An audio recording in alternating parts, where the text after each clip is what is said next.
I missed, who moved? Councillor Council- Weeb, I'll move. All right, second. I'll second.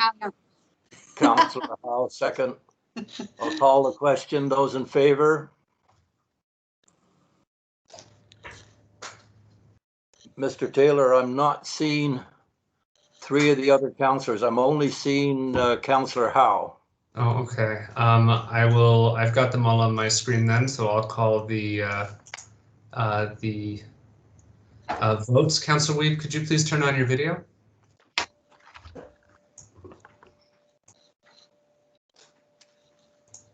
Thank you very much. That motion carried. Right, thank you.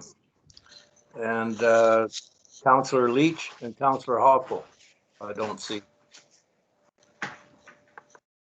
Mr. Mayor, at the top of your screen, you'll see a button that's just 3 dots. Yeah.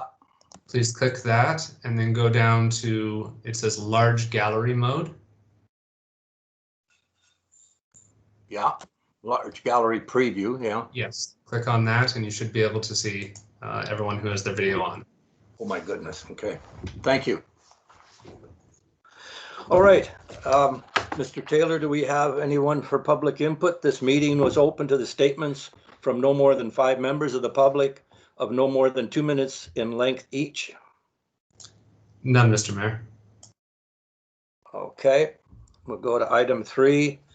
Are there any? Mr. Mayor, I just have to cut you off here. We do have an item 2.1, update from Corporal Denise Benfield from the RCMP. Oh, that's good. Thank you, Corporal. Please proceed.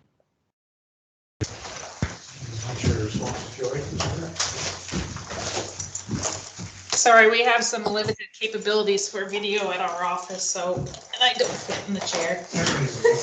Sorry, sideways. Good evening. Just to give an update on the policing for Lillooet for the year of 2020. Obviously, we've had some difficulties, just the same as the rest of the community with COVID and our limitations. So this year, Lillooet is once again focusing on traffic, crime reduction, and substance abuse. Some of our traffic goals have been limited due to COVID. We've been trying to do social distancing, which is kind of hard in our job, but we're doing the best that we can do. Our training facility has been shut down, so the training, especially with the new members, has been limited so far this year. They have did some changes and they're doing more virtual types of training with the new members, so hopefully we'll get more of that and our guys train on different things. Some of the drug trends we're seeing this year, we're still dealing with cocaine, heroin, and an increase of methamphetamines this year. Currently, the Lillooet detachment, we're short 1 sergeant and 1 constable. We have the corporal transferred out this year and a constable transferred out. We do have both of their replacements. And we have another constable that'll be leaving early 2021, and we already have his replacement, who is a new recruit and being trained right now by Constable Love. Calls for service this year, so far we responded to 1,862 calls for service. Last year we had 1,947 by the end of the year, and in 2018 there was 1,992. So not really seeing an increase in calls for service, but there's definitely not a decrease. Just to go over some of our stats too, for like investigational stats. In arsons, we had 3 in 2018. There was 1 in 2019 and 2 this year. B&Es, residential and commercial, we had 28 in 2018, 31 in 2019, and 28 in 2020. Possession of stolen property, we had 8 in 2018, 3 in 2019, and so far this year we've only had 6. Shoplifting was 2 in 2018, 4 in 2019, and 2 in 2020. Our mischiefs this year have gone up. There was 49 in 2018, 65 in 2019, and 71 in 2020. And I think some of those will be the gas tank drillings that we've had. Assaults, we had 44 in 2018, 67 in 2019, and 60 in 2020. Drug possessions have gone up from 2 in 2018, 5 in 2019, and we've had 13 this year where people have been arrested and had drug possession charges. Auto thefts are up just by a couple. We had 6 in 2018, 3 in 2019, and 8 in 2020. Thefts from vehicle, 14 in 2018, 12 in 2019, and 15 in 2020. And then just some of our liquor stats are, they're actually down this year with our drunk in public place or consuming in public place.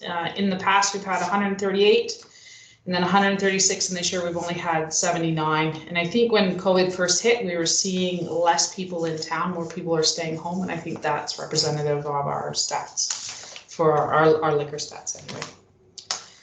I know that there's been a lot of publicity on the internet, Facebook especially, talking about property crime, and that people are reporting more going on Facebook. I don't think that we're getting the calls. I don't think people are reporting everything to the police. And definitely looking at our stats, people are concerned that property crime that's been on the rise, we're not seeing it, and it could be because people aren't reporting it to us. Any questions? Thank you, Corporal. Any questions or clarification from council?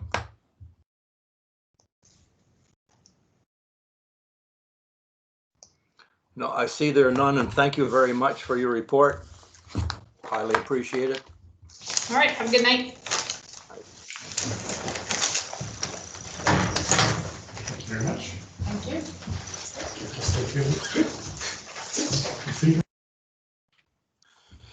Okay, approval of the agenda. Any councillors have any late additions or deletions? Mr. Mayor, I would like to request an amendment to the agenda, please, to move item 11.6 to item 11.1.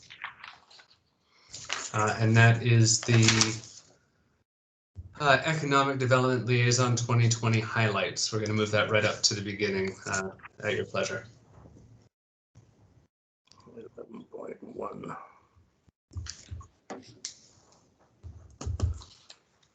Okay, then the others will just obviously fall below them and you renumber them, right?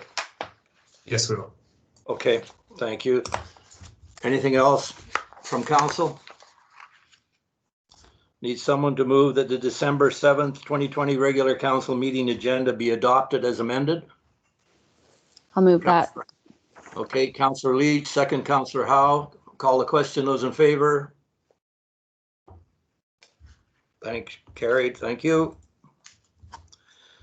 Item 4, delegation. We have SWIMS here for a delegation and appreciate them being patient with us through this virtual opportunity, and we look forward to hearing from you. And who will begin kicking this off first? Good evening. My name is Kate Alec, and I'm here as a stand-in person for Sandy, who's out of town at the moment. So I think you have all of the information before you. We've sent in a programming proposal. We've put together a roster of letters of support. And I think I'll just jump in here to talk about our request to consider the proposal for a 10-month pool opening.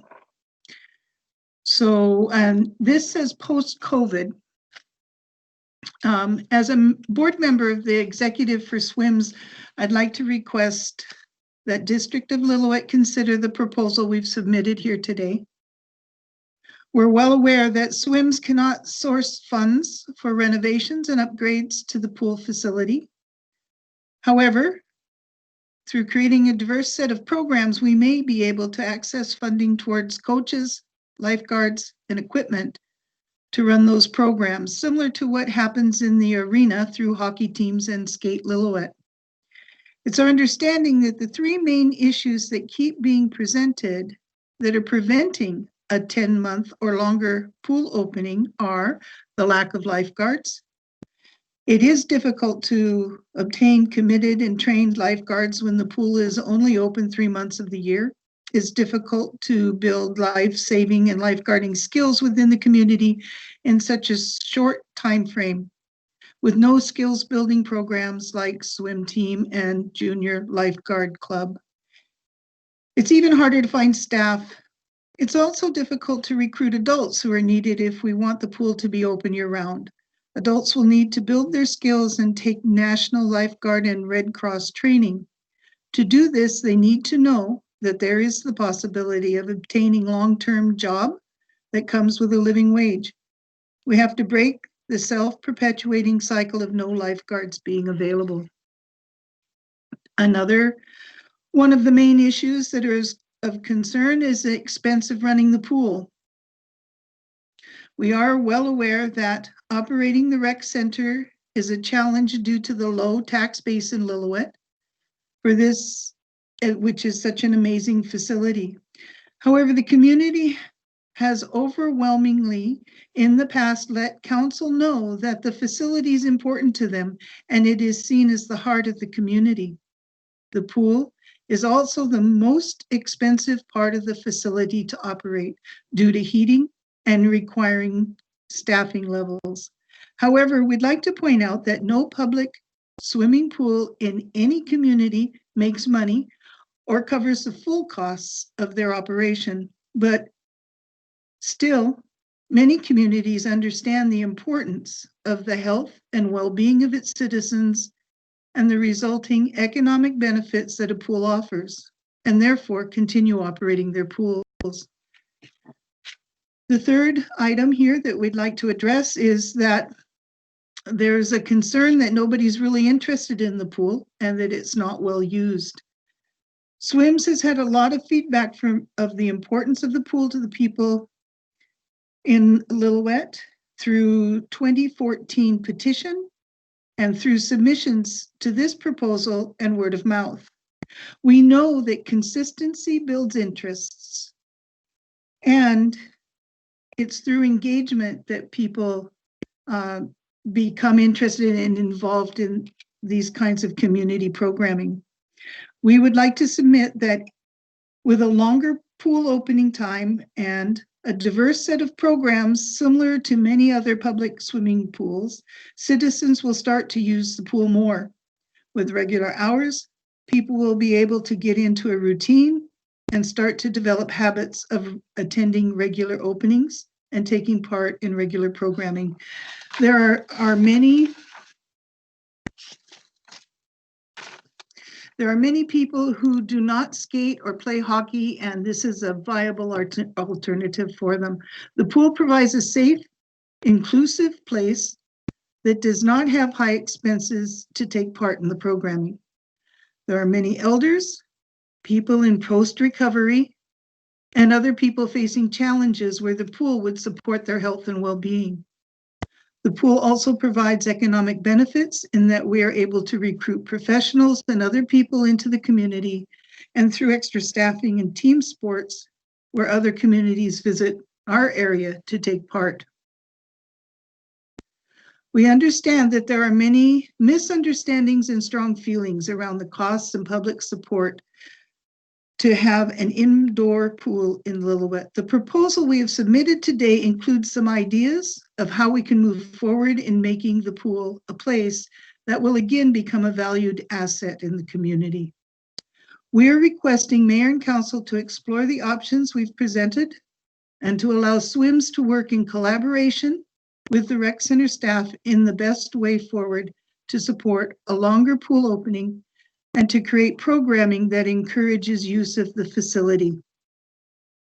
We have also indicated that SWIMS requests that the District of Lillooet during the next municipal election brings a referendum question to the community again to ensure there are the resources necessary to maintain the rec center as an important community asset into the future. We also note that we have submitted documents to the official community planning team that indicates some of the big wishes for the facility over the long term. Thank you for your time and consideration. Thank you, Ms. Alec. It's a very well detailed submission and proposal. And as you say, it's post-COVID. And I think it's an opportune time now as the council will be getting a detailed budget for next year with staff. So I'm quite confident that this will be listed and we will be dealing with it and take all your proposals into consideration. Are there any questions for clarification by council members to SWIMS? Yes, Councillor Howe first. Hi, yes, sorry. It's not necessarily a question for SWIMS, but more a question for staff. What does staff need further from SWIMS in order to let council know if we can commit to any of these options?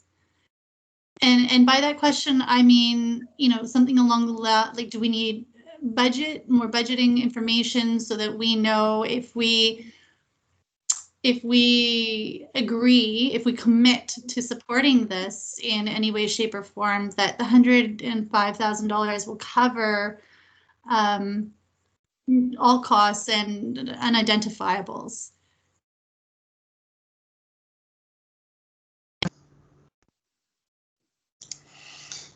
Hi, if I may say. So at this point, we would, if council wishes to talk about this during the budget deliberations, staff will work with SWIMS to answer any of those questions that we have to make sure that it's actually a proposal that's workable. But honestly, I think it's going to take a lot of serious discussion between staff, council, and SWIMS to see if it really is viable. But the timeline is reasonable. We're not talking about opening up this January, so I don't think there's any rush for us to decide right away. I think we've got the time, and I think this is a great opportunity for us to actually really dig into whether or not this is viable. The SWIMS has made an important big first step in providing what I think is, it sounds like at first glance, a really viable plan, but there's only one way to test this plan, right? So it'll be a serious conversation during budget and following from. Okay. And I do have one more question. This one's for SWIMS. Does SWIMS need a fully functioning pool to apply in order to apply for any grants? And in that, I'm referring directly to the pump and the chemistry controller that's to be discussed this evening. I'm going to defer that over to Kim. Most likely she has that kind of information, or the folks that are in the other building. Okay, thank you. Are you there, Kim? There they are. To apply for funds.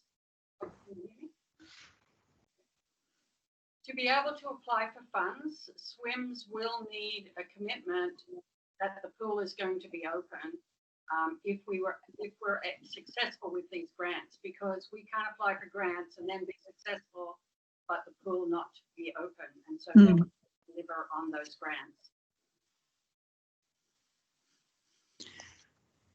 Okay, thank you. Councillor Howe. Okay, I just want to be clear then. So do we, in order to apply for those grants, we would need a fully functioning pool? Like,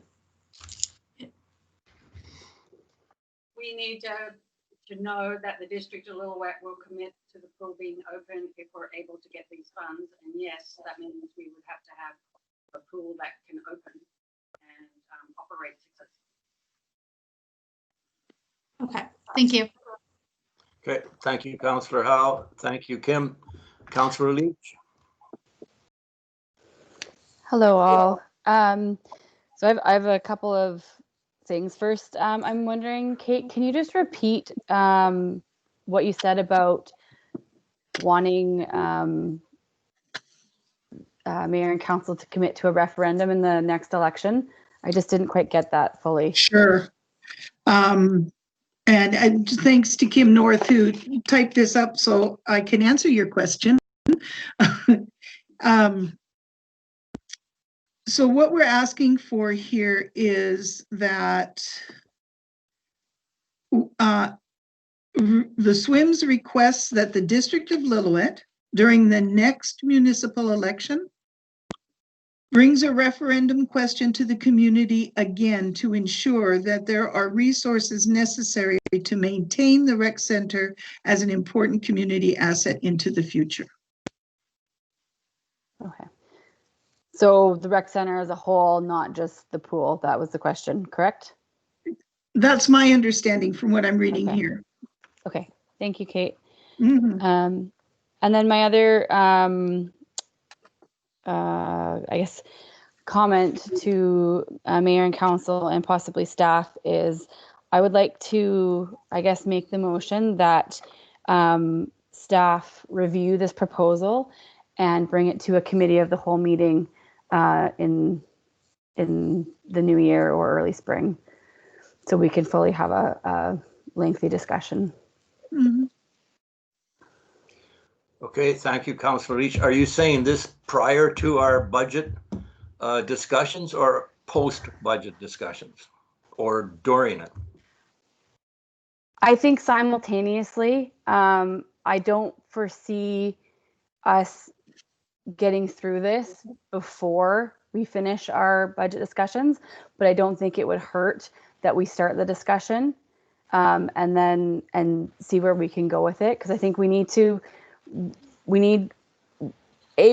staff's input on this for sure.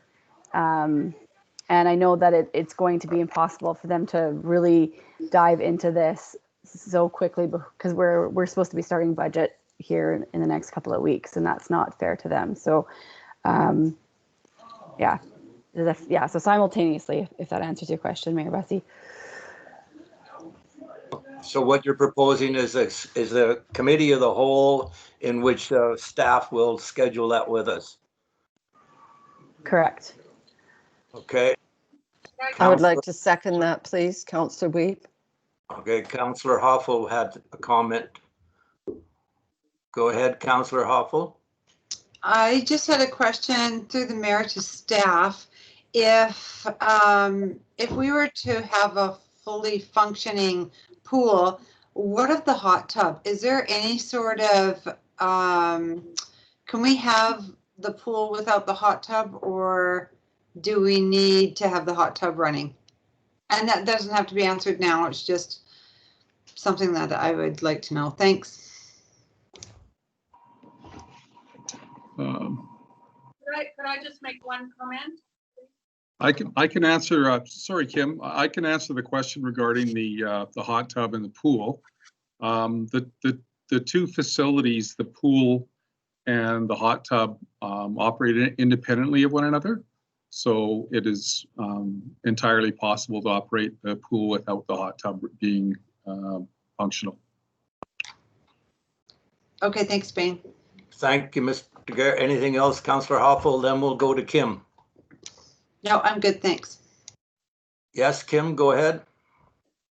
Well, I'm just supporting SWIMS through some grant writing, but it's not feasible to start grant writing until we know from the District of Lillooet, Council, that they're in agreement that if we can, raise $105,000, which is what we've been told, $15,000 per month.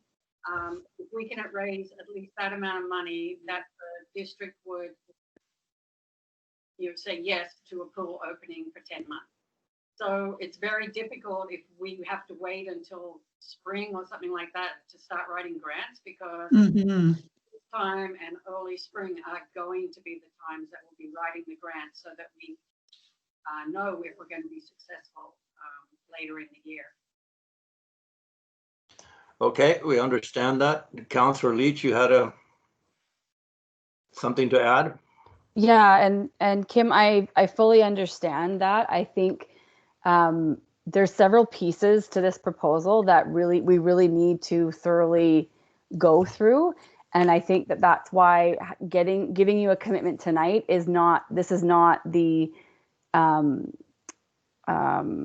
platform for it. I think the committee of the whole, where we can all well, mayor and council can have that free discussion without the pressure to have to make the decision, and then have it brought back to a council meeting. I know it's just, I've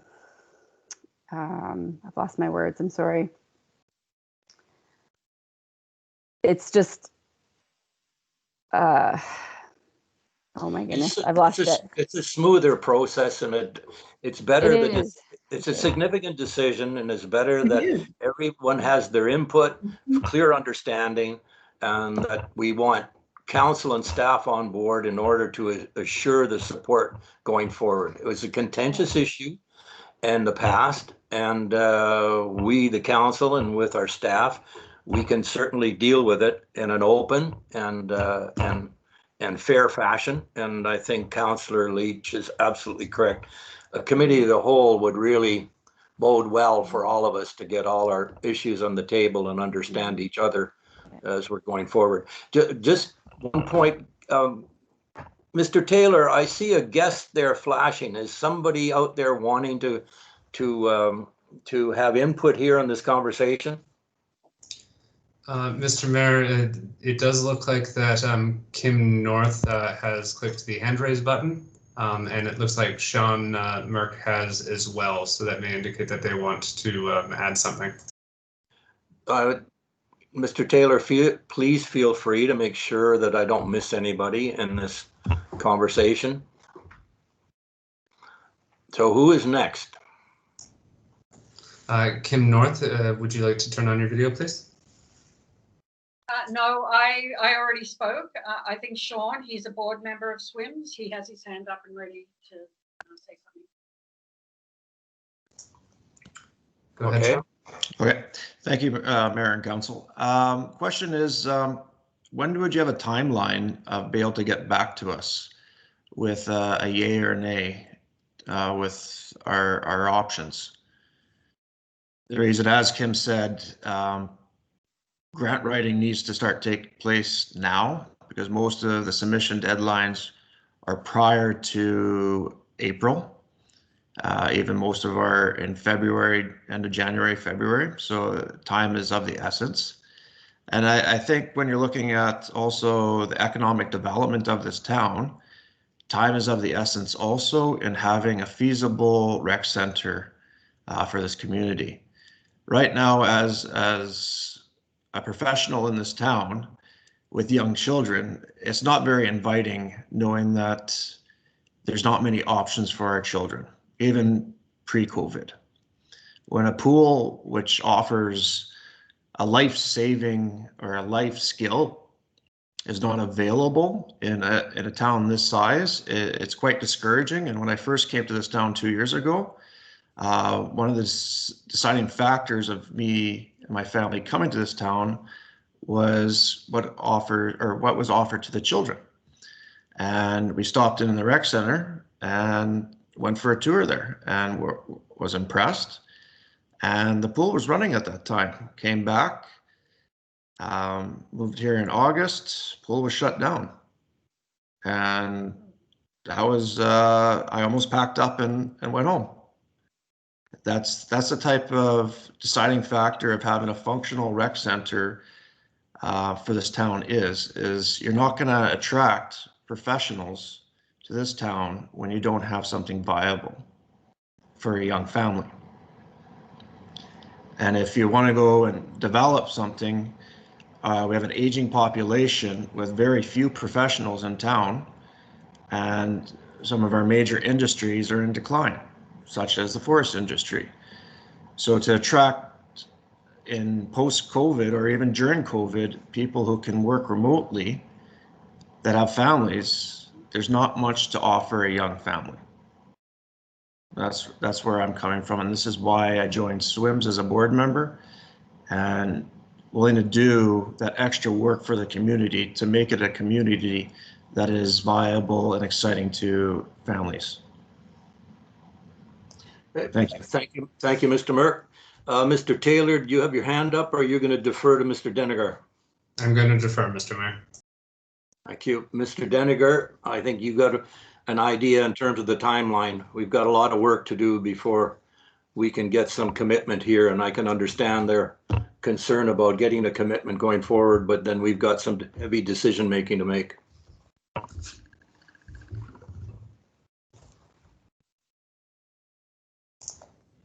Jeremy, you are still muted. Oh, thank you. Everything I said was brilliant, but you missed it. Let me try again. So I do appreciate the urgency for having a decision for the purposes of grant writing. Unfortunately, we are quite far along in the budgeting process already, all the preparation work that's gone on for months now, preparing for what's likely to be another rocky year for all of Canada.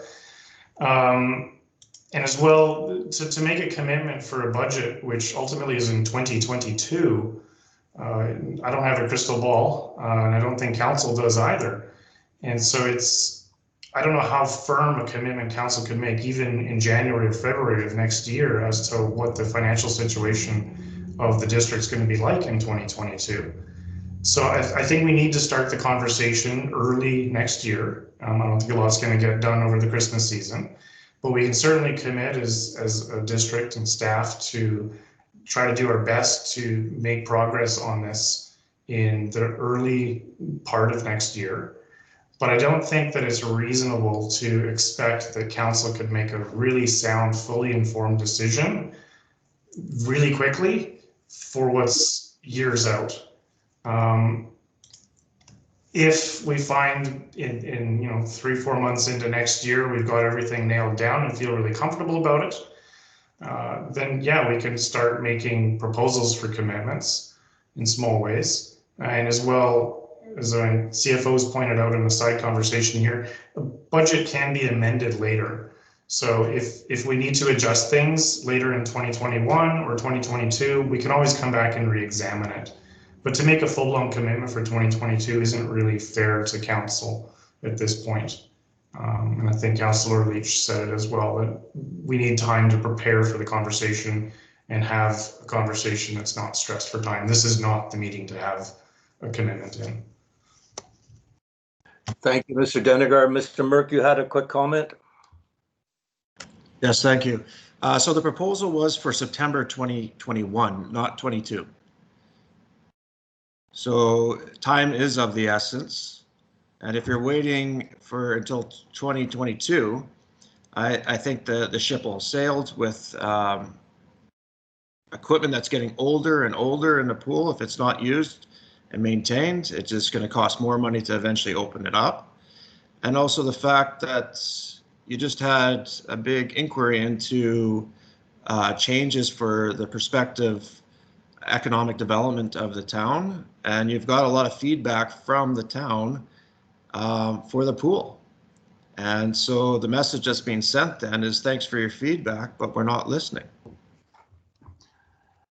Okay, thanks, Mr. Merck, but I think that's an unfair statement. We are listening, and we will work as expeditiously as we can. This council has the best interests of the community, as does staff. Unfortunately, we work under, not unfortunately, yeah, it is unfortunately, we work under stringent controls and conditions of the Local Government Act and the Community Charter, and you can ask the staff and you can ask the rest of council. I'm not enthralled with it because it's far too controlling. I assure you that we will deal with this as expeditiously as possible. We will not drag our feet. Councillor Leach. Thank you. I'd just like to comment back to Mr. Merck there. To say that we're not listening, I think is a really unfair statement. We just spent an entire day doing the strategic planning for next year. And one of the top priorities that will be rolled out in January at a committee of the whole meeting that we've already are in the process of scheduling is to have a master plan for our recreation center.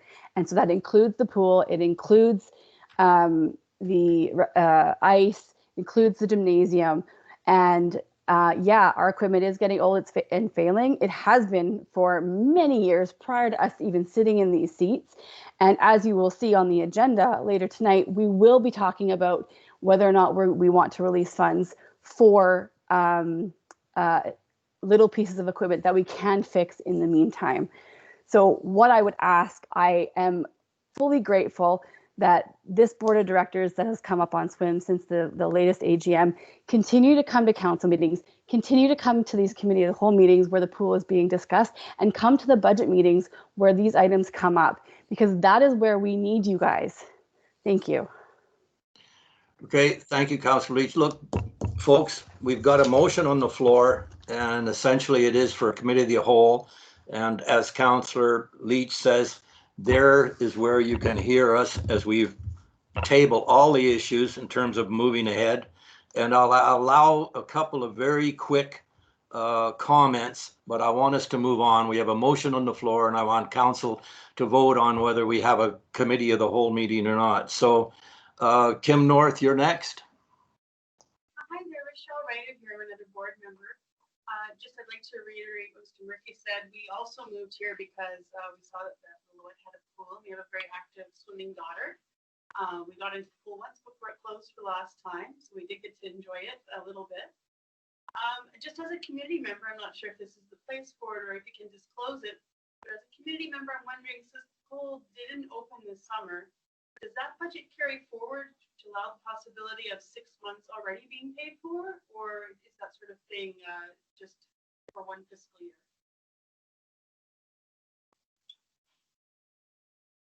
Mr. Deniger, can you answer that? I believe the question was, is the funding that was set aside for this year still available? And I would say no, because the revenue didn't come in either, and funds don't carry over from year to year for operations. So no, it's looked at fresh each year. Okay, thanks. Last comment there, Mr. Merck. No comment, thank you. Okay, thank you, Mr. Taylor. Okay, there being none. Sorry. Okay. Council, what's your pleasure? We have a motion for moved, seconded. Any further discussion on a committee of the whole to deal with SWIM's presentation here and the rec center and opening of the pool? There being no further discussion, I'm going to call the question. Those in favor of the committee of the whole, raise your hand by significant. Okay. Thank you. It's carried. Thank you, everyone, and thank you, SWIMS, for your very detailed presentation. We have a lot of meat in there, and it will help us tremendously in our decision-making going forward. Thank you. We want to say thank you to all of you that attended, and thank you for your commitment to moving forward with this in appreciation. Great. Okay, I'll move on to item 6.1, adoption of the council meeting minutes. Move that the November 16th regular council meeting be adopted as presented, that the October 5th, 2020 public hearing minutes be adopted as presented, and that August 10th, 2020 public hearing minutes be adopted as present. Who will move? Councillor Hine moves. Second, Councillor Leach. Any errors or omissions? Councillor Weeb.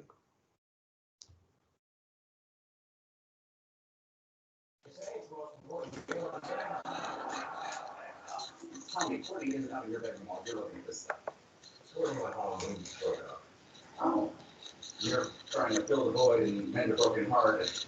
Councillor Weeb, have something to. Yeah, I guess I just wanted to make the comment that the Area B director was very impressed with whomever does our minute taking and transcribing. She said that when she picked up the package, she was really surprised at how inclusive everything was. So she wanted me to pass that on this evening. Oh, thank you, Councillor Weeb. Did you tell her it was mostly the mayor? No, I kind of took credit for it myself. Okay. I think thanks to Mr. Taylor and Ms. G, we are well looked after. Thank you. Okay, there be no errors or omissions. I call the question. Those in favor? Carried. Thank you. There being no business arising from the minutes, no rise and report. Item 9, correspondence and petitions. Has anybody desirous of removing one of the pieces of correspondence? Councillor Weeb?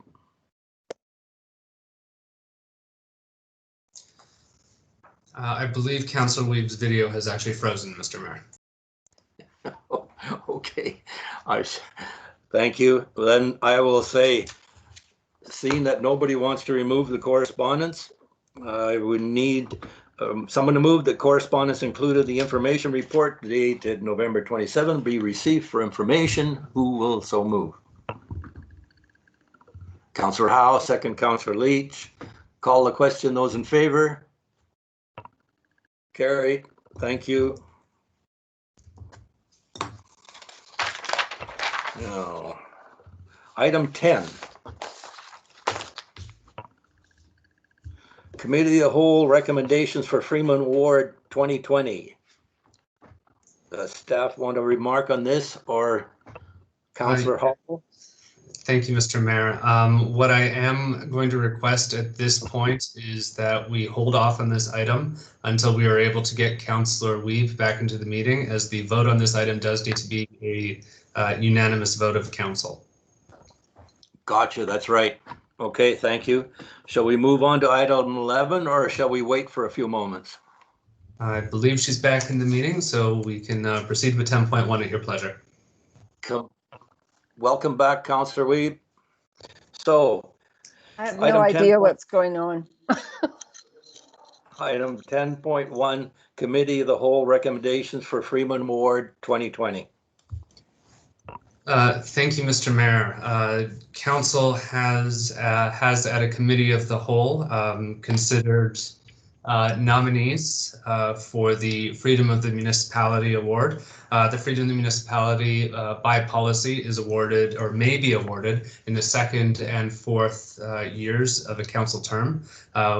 The district did receive a number of applicants, and council has selected 6 to receive the Freedom of the Municipality. Those being Neil Morris Evans, Lynn Albertson, Yvonne Mabel Murray, Beverly Donna Grosler, Vivian Ruth Birch Jones, and Robert Michael Sheridan. Thank you, Mr. Mayor. Thank you. And Councillor Hoffel, do you wish to move this? I'd like you to read it out, please. Okie dokie. That in accordance with the Committee of the Whole recommendation, the Freeman Award for 2020 be bestowed upon the following recipients: Neil Morris Evans, Lynn Albertson, Yvonne Mabel Murray, Beverly Donna Grosler, Vivian Ruth Birch Jones, and Robert Michael Sheridan. I would like to pass as first. As read. Thank you. Thank you. Second. Councillor Weeb seconds. I'll call the question. Those in favor? Carried. Thank you, staff. Thank you, Ms. G. Much appreciated. Okay, we'll move to item 11.1, which has been moved up from 11.6, the Economic Development Liaison 2020 highlights. Good evening, everyone. Pleasure to be here with you tonight. My name's Suzanne Denbach. I've had the pleasure of meeting all of you, I believe. I would ask that I share my screen. I have a presentation that I'd like to share with you to give you some updates. There we go. Can you, let's see, play from the start. Can you see that? Not yet, I don't think. Oh, Kevin, did you enable the screen sharing? Can you try again? All right. Make a presenter. You are now a presenter. Okay. How's that?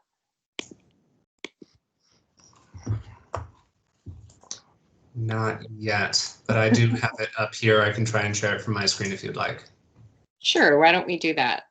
Since Blair has taught us all to be flexible.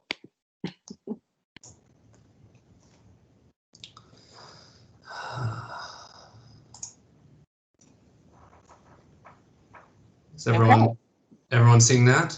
Yep, we got it. Perfect. Well, it's a pleasure to spend some time with you here this evening. I just wanted to take this opportunity to share some of the highlights of the work that has been ongoing since the beginning of June was really when we were able to get started with the Economic Development Liaison position. Kevin, if you could just advance the screen, please.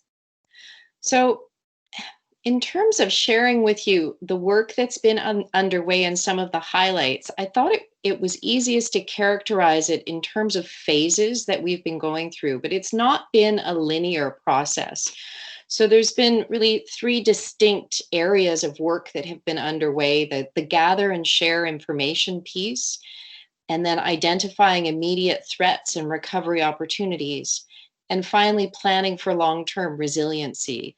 So again, it's not been linear. I would say that all 3 of these pieces are still ongoing simultaneously, but I will share some highlights from each of these phases just to give you a sense of the work that's been ongoing. And I would say that many of you have already been involved in this, so I do appreciate Mayor, Council, your time and effort in this, and working with district staff as well. So if we could go to the next slide. In terms of gathering and sharing information, this was really where the work began, and there were many conversations held with local businesses, with the Chamber of Commerce, with the Historical Society and Museum, with Miyazaki, with Tourism Lillooet, through the June-July period and ongoing. And really there was a mixed impact in terms of COVID and COVID recovery. Some businesses absolutely were seeing declines, societies were struggling, but other businesses were having record levels of activity, businesses in the area of home improvement and landscaping. So it was a very mixed dynamic in terms of impact. But it was clear that we did have to work to share information. So part of this gathering and sharing of information was to work closely with the Chamber of Commerce and with district staff to distribute information on the various funding programs as they were announced. Facebook became the most prominent vehicle for sharing that information, and we were able to build a good relationship with the Chamber as well to make sure that the Chamber was able to then share information to their membership and their database. And we are going through some improvements right now to the district website. It's being updated to offer more of a central portal for business resources and links to ongoing support and recovery. As the provincial and federal programs have been changing and morphing as COVID has remained with us, it's important to support our business community and simply making the information easier to access and easier to understand. So the intention is to have that central portal on the district website, and that is in development over the last number of days, so that all the support resources will be in one place. We go to the next slide. Part of the work around gathering and sharing information as well was to understand that all communities were struggling. And so we spent some time researching and sharing better practices from around the province, looking at safe and responsible travel messaging, what visitor centers were doing and visitor information services, how they were handling their reopening, but they were sharing with visitors about travel practices and safe and responsible travel. There were buy local programs that were being activated to be able to support the local business community. Information was gathered and then shared with the relevant organizations, whether it was the Chamber, Tourism Lillooet, the Historical Society, and the museum that was operating the visitor center, just so that we were all learning from what was a rapidly changing environment in June and July in particular. We also conducted a resident sentiment survey in terms of understanding resident perspectives. And we've now formed an Economic Development Advisory Committee that was established. The terms of reference were established in August and the committee was formed in September. We've conducted one business impact survey. I would say it was, we had not as many responses as I would have liked to have seen. And I think in 2021, it'll be important to conduct a second business impact survey. There was some very good learnings from that first survey, but it would be nice to have a broader response from greater numbers and a wider base of business. And then the other thing that has happened in terms of gathering and sharing information is we are having our inaugural economic development officer, representative, liaison, whatever the position happens to be called in various communities. I've reached out to the Statlium communities, and many of them have economic development organizations themselves. And so we're having our first, we've had many conversations over the last 6 months, but this is the first sort of official group of us getting together on Zoom and more formally saying we need to do this regularly to meet and share information. So lots of reaching out to the Statlium communities to understand their economic perspectives, but it's been more on a one-on-one basis. This is a group meeting, and we have 4 representatives confirmed for Monday, for Wednesday this week. And then the recommendation, and if they are all willing, is we'll continue to meet every 4 to 6 weeks and share information and just understand each other's priorities and shared opportunities. If we could have the next slide, please. So then we continue still to gather and share information. That phase is not over, and it will never be over. But we all have also then moved into the second phase, which was identifying immediate threats and recovery opportunities. And the most immediate opportunity arose in June when phase 3 was announced and BC residents were permitted to travel around the province. We very quickly did an audit of Lillooet's traveler-facing presence. And as you're all aware, it indicated that there was an immediate opportunity to message Lillooet as a destination in a more compelling manner. That was the same time that we did the resident sentiment survey, just to touch base with our residents and make sure they were comfortable with asking travelers from neighboring communities and from BC to inviting them to Lillooet as we entered phase 3. And then as you all know, it was with your support that Tourism Lillooet was able to engage STS Consulting and contracted them to develop a new traveler-facing website and social media campaigns to promote that website to travelers. And if you haven't been on it, I would encourage you to visit. The website is visitlillooet.ca. And then there's I've just done a few screenshots just to give you a sense of what that website looks like. So if we could go to the next slide. It is in the top 5 organic searches for Lillooet right now. It was launched in August. It includes information like what's on and what's open, the top 10 things to do in Lillooet this summer. This is when it was launched. Where to stay, activities, that kind of information. But of course, more recently with the public health messaging and the safety restrictions that are currently in place in British Columbia, I wanted to also share with you that that messaging is not stagnant. It has morphed, and we'll just look at the next couple of screens so that you can see how that has changed and see how timely it is. So right now, if you search on Lillooet and you click through to visitlillooet.ca, you will land on this page, Visit Lillooet Later. And then then you can click through a series of pages. The next one is Explore Lillooet Virtually. So we're still encouraging people to understand what we have to offer, but being very respectful of public health and safety and saying now is not the time to visit us. There are some really cool click-throughs of virtual tours. There is a virtual drive to Lillooet and lots of information to pique travelers' interest so that when travel is again safe, that Lillooet will have made for them to consider in their travel plans. If we could go to the next slide.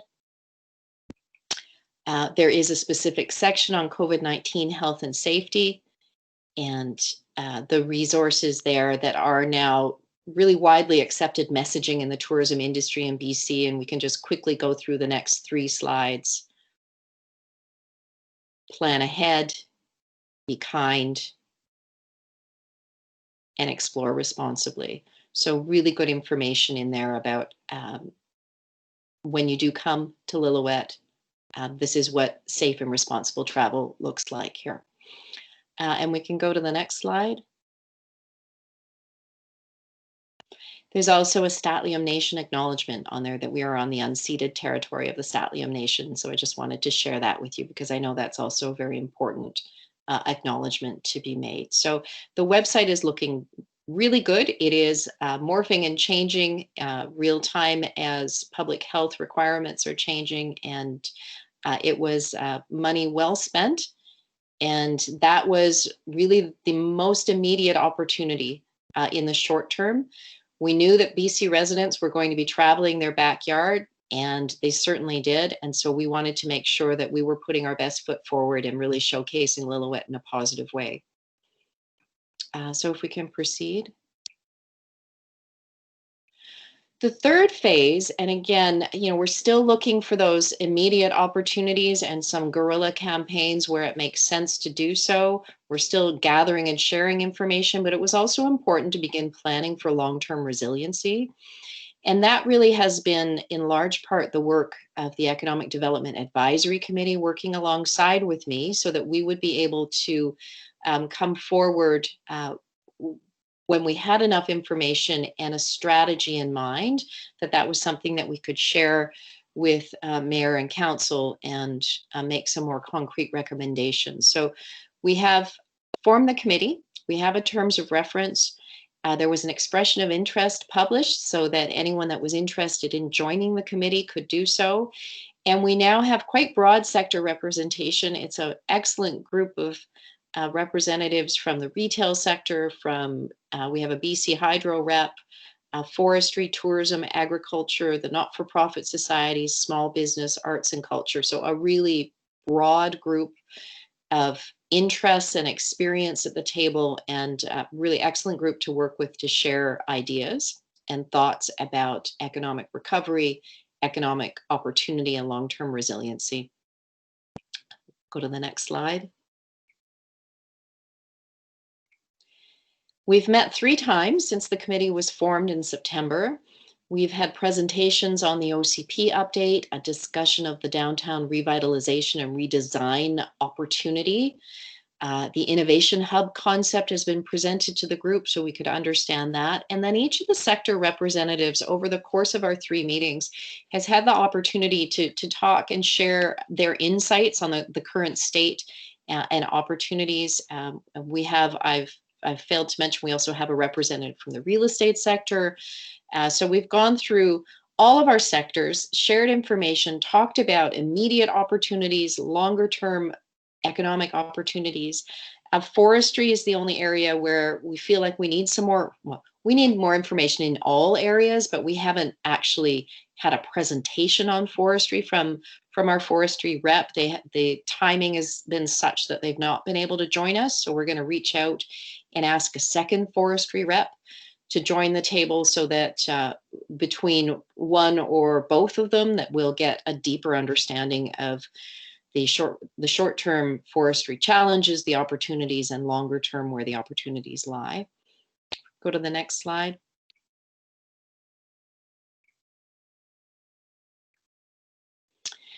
So I'll just share with you, I wouldn't say that we have an economic plan. We are, as a group, putting together a framework. And so some of the opportunities, I just wanted to share them with you this evening so that you can get a sense of where the committee feels that the priorities and the opportunities lie, both in the short term and the longer term. Everyone agrees that it's very important to build knowledge and understanding of the St'át'imc economic development initiatives and priorities. We don't operate or live in a vacuum, and there are certainly opportunities to help each other and work together and be more effective by working together on economic priorities. And that begins with relationship building and information sharing, which we are already working on. Also, the group feels strongly that we need to explore and develop programs to support business retention and succession planning, that while it's important to attract new residents and attract new businesses, we also need to be mindful of keeping the businesses that we have. There's been a discussion about the need to really refine our key features and benefits so that as we do eventually move to that attraction of new residents and attraction of new businesses, that we're very clear on what our messaging is. Right now, the messaging is that Lillooet has it all, and that is really very broad and very generic, and risks, in trying to be everything to everyone, you risk being nothing to no one. So we need to dig a little deeper. Lillooet is a very special place, and we need to message that in a way that is unique and competitive and helps new residents and new businesses understand why they should choose Lillooet. We've had some early discussion about a center of innovation or a center of excellence and what that might be in Lillooet, where we want to plant our flag in terms of innovation and excellence. We'd like to continue to find ways to fund tourism promotion now that we have this excellent website as a foundation and our social media channels in place. We need to find ways to continue that messaging, whether it is travel later or travel virtually or travel now. We need to get that message out. Tourism is perceived as one of the more significant opportunities for growth alongside agriculture and new resident attraction. So we can go to the next slide. There is also a desire to do some very short-term improvements to downtown. Is there a way to get some funding just for some aesthetic improvements, whether it's wraps around the hydro boxes, Christmas lighting, or an art and mural program on the walls downtown? We'd like to support the design of improvements to the visitor center in the plaza area for 2021 and make that a more welcoming place, assuming that we will have travelers in summer of 2021. We want to offer them information and motivate them to stay longer, to spend more time and spend more money in Lillooet businesses. The Statlium Cultural Center, the feasibility and business planning has been launched. The funding was secured. We pursued a variety of grant funding sources and now have the funds in place to be able to undertake that business planning. So again, that was a priority to find that funding and to look at it through a business lens to be able to advance that project, working, of course, very closely. And it is indeed led by the Statlium themselves, of course, and the contract for the business planning work is through the Lillooet Tribal Council. Next slide. Similar to the messaging, the information that we offer in our investment profile and information can be updated. And then there are some specific areas that the advisory committee has been bouncing around where we perceive we may have competitive advantage, whether it's in greenhouses or boutique wineries or custom wood manufacturing or the live work anywhere resident attraction. We've talked about housing as well. I know that that's a council priority as well, and it has definitely been discussed in the Economic Development Advisory Committee that a lot of the sectors, if they are to grow, housing is one of those keystones to allowing growth in other economic sectors. And then beyond the short-term improvements to downtown, that longer-term downtown revitalization, and the group benefited from a presentation, or it's really a presentation, but the opportunity for Kevin Taylor to share from a planning perspective the kinds of things that may be considered in a downtown revitalization when it occurs, when the planning work takes place. The next slide, please. Other things that have been discussed in the plan for long-term resiliency, the RV park and the campground, phenomenal asset, incredible location, beautiful scenic background. And we have applied through the CRIP grant program for funding to make significant improvements to the RV park and campground and really make it a destination, a must stop on any touring itinerary. The application to CRIP included also cultural facilities for Indigenous cultural sharing on site. just a phenomenal travel experience, improvements in services and facilities to allow year-round camping, and also some unique overnight accommodation or sort of glamping type structures. So obviously dependent on a successful grant application. And there was also a second application opportunity through the tourism dependent communities. So through the economic development liaison position, I was able to submit applications for both of those grants. And then also the rec center improvements. This was something that Bain worked on as well. Well, actually Bain led, but I just wanted to mention it here that the rec center improvements are also a factor in the economic development strategy and the long-term resiliency in terms of resident attraction. So, and use for sports tournaments, sports tourism, and as an alternative meeting facility. So again, a CRIP grant was submitted for the rec center improvements.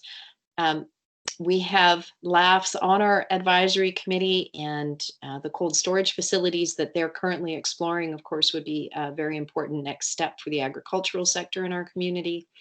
Servicing out to the hop farm, sewers out there, and when we think about the opportunity for resident attraction and new residential development, the hop farm's been identified as sort of the first candidate where it would make sense for that expansion, as there are already some services in place and we would just need to extend the sewer. And the last item in this list of opportunities, which is why I'd say it's not a plan yet, but the advisory committee has worked through where we think the short-term and longer-term opportunities are, and our next steps working together would be to create more structure around this and find a way to activate both the short-term and longer-term opportunities. But smaller plots of land have been identified. If we do in fact want to attract more boutique wineries or more organic farmers, to have smaller parcels would be helpful, because many of those ventures don't need 800 acres, but they do need 10, 20, 50 acre plots. And the idea, back to the concept of innovation and excellence, is maybe creating some sort of center of agricultural excellence. So lots of ideas on the table, lots more work to be done. If we can just go to the last slide.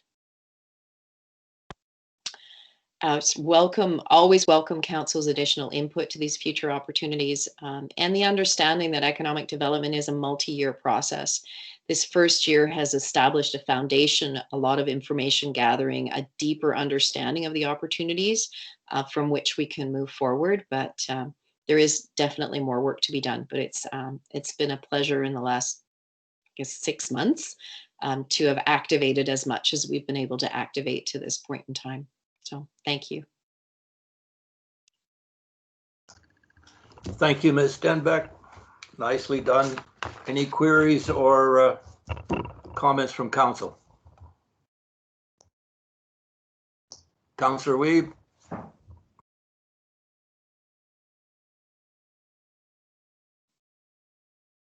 have a question for staff. On page 91, 92, where they've listed the I guess stakeholders or where the money came from, was Area B not included in the funding for the Economic Development Liaison? Because it wasn't listed there, and somewhere I thought they had. No, this was funded through NDIT, this position. Okay, I thought at one of the meetings there was $15,000 or something from Area B. That's for the Cultural Center business planning, I believe. Okay, thank you. Thank you, Councillor Wiebe. Any other queries from council? Councillor Howell? Two queries, actually. One is, where do we sit now with the existing housing feasibility study? We were going to apply for funding. Have we had a chance to do that? Did the application come open yet, or? No, that has, but yeah, okay. Mr. Taylor can comment on that. That's integrated into our OCP. Mr. Taylor. It is integrated into the OCP. be better to say it's running in conjunction with the OCP. The funding from UBCM was continuously pushed back because of COVID. It did finally close in November, so we're anticipating hearing back from UBCM sometime early in the new year, at which point we can start looking at that study. Okay, great, thank you. I had one more question, and I just got to locate it again.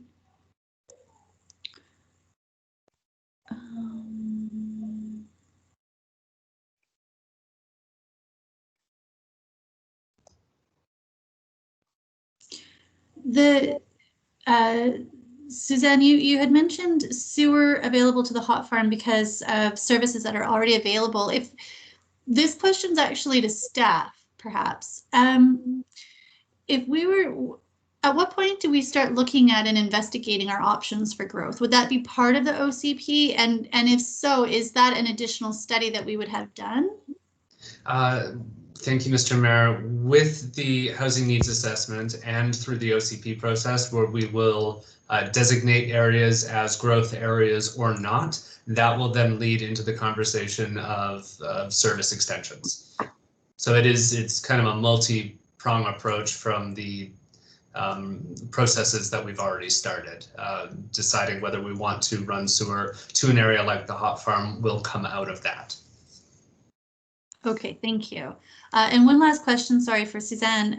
Is it safe to, well, first of all, thank you for this, and thank you for all of your hard work in this community. It's, I think that we're going to benefit greatly from it, and I'm super excited to see where this goes, because I think that a lot of amazing things will come from it. Is it safe to assume that staff has a copy of this slideshow? They absolutely can. Actually, I did send it to them this afternoon. Oh, fantastic. Okay, thank you. Because I was worried it wasn't going to work tonight from my computer, and I was right. Awesome. Okay, thank you so much. Pleasure. Thank you. Just a side note, Councillor Howe, council and staff has a master plan for wastewater treatment, and it wasn't passed by last council, thankfully so. And I think it's something that, as Mr. Taylor says, after our OCP, that will be something that I think council and staff will dive into, exactly what the makeup is for wastewater treatment. Mechanical versus others is something that I personally feel, as a member of council, we want to dig our teeth into. A lot of technology, a lot of new ideas in terms of best methods for the most environmentally friendly wastewater treatment. So that's where I see we will be coming. Thank you, Ms. Councillor Howe. Councillor Hopeful. Yeah, I just wanted to mention too, when we talk about the sewer on the hot farm, being a hot farm resident, I would think that as the OCP comes into fruition and, you know, council is talking about that, we will also have a lot of community involvement and engagement in that, because that's not just you know, bringing the sewer up to the hot farm. That's a lot of money to each and every one of the residents that live on the hot farm. So, you know, I just want to reassure the public that there will be a lot of community engagement. It's not just going to be our decision. It's going to be a community decision. Thanks. Yeah, as I said, the master wastewater treatment plan has to be done properly. What happened to the last council and to the public, both the wastewater treatment master plan and the water treatment, master water treatment plan, was conducted over a period of a year, and then sprung on the public, and within a few weeks of then asking council to approve it. So fortunately, council then most of council did push that back, and as Councillor Hoffel says, we'll give it its due attention and all the consideration. Good. Thank you, Ms. Denbeck. Very nicely done, but much appreciate your efforts. Thank you. Okay, 11.2, pool pump and chemical controller installation. Who will speak to that?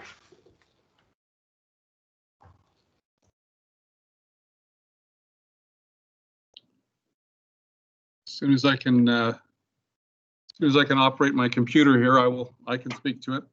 I will thank you, Mr. Mayor, first for recognizing the item on the agenda. This has come about, the request for additional funding for, this is really basically funding for two projects that we contemplated earlier in the year.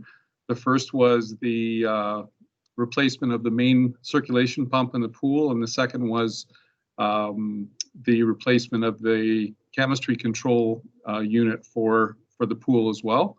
And unfortunately, when we did the initial estimates on these items, I was assuming that we were going to be able to find a local contractor to do these. And the first thing that did was these were approved, actually, the funding for these were approved by council earlier in the year with the original estimates, but COVID hit and the whole project, both projects got stalled. And when I returned to look at things in more detail in the fall, it became apparent that I was not going to be able to get a local contractor to do them. And so it requires getting a contractor to come in from out of town, which entails additional expense for labor and for travel and accommodation in order to get this done. It's a two-day project with some expensive out-of-town contractors coming in to do the work. And yeah, unfortunately, the cost for this project is considerably higher than what I originally estimated. Okay, but that amount is $4,150 then, Mr. Gayer, is it? That's the additional cost. That's going to be the additional cost, and that's the contractor assures me that's the worst case scenario. Hopefully, if he can get the work done quicker than the 16-hour time frame that he's outlined, we may actually get a little bit of a break on that. But that's the initial estimate. Thank you. Any queries from council?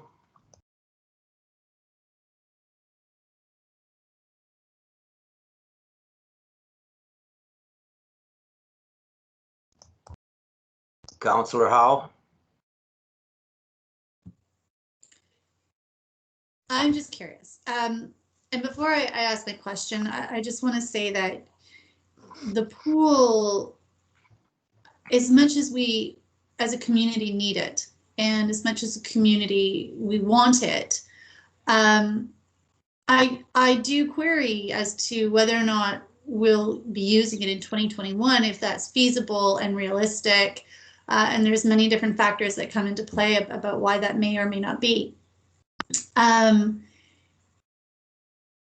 We just had the presentation by SWIMS and received their request, and to me it sounds like a lot of this is all based on, the decision making is based on timing, and I understand that staff is fully loaded. Boy, we've loaded their plates. And we're racing to meet provincial and federal standards in terms of budgeting decisions. So with that being said, and knowing that council needs to have our conversations and receive additional information back from staff, I do wonder if we could reasonably make that happen for 2021 and meet the SWIMS requests. So with that being said, if we did not proceed with releasing these funds for the pool, and I don't know if we might be able to use those for something else, or perhaps we need to just sit on them for a minute or two, months or a year. in terms of wear and tear on the pool and the degradation of the pool and what would happen if we did wait on this expense, what would that look like? Would we drain the pool? Would that have a long-term effect negatively? What would the repercussions of that decision be? Thank you, Mr. Councillor Howell. Go ahead, Mr. Gare. But draining the pool would definitely cause us a problem. Go ahead, Mr. Gare. Yeah, sorry, through you, Mr. Mayor. To respond to that, the current wisdom is, as far as I know, regarding maintaining old, especially concrete pools with a concrete basin, draining the pool and leaving the basin empty over an extended period of time is risky, because the weight of the water actually adds stability to the pool structure itself.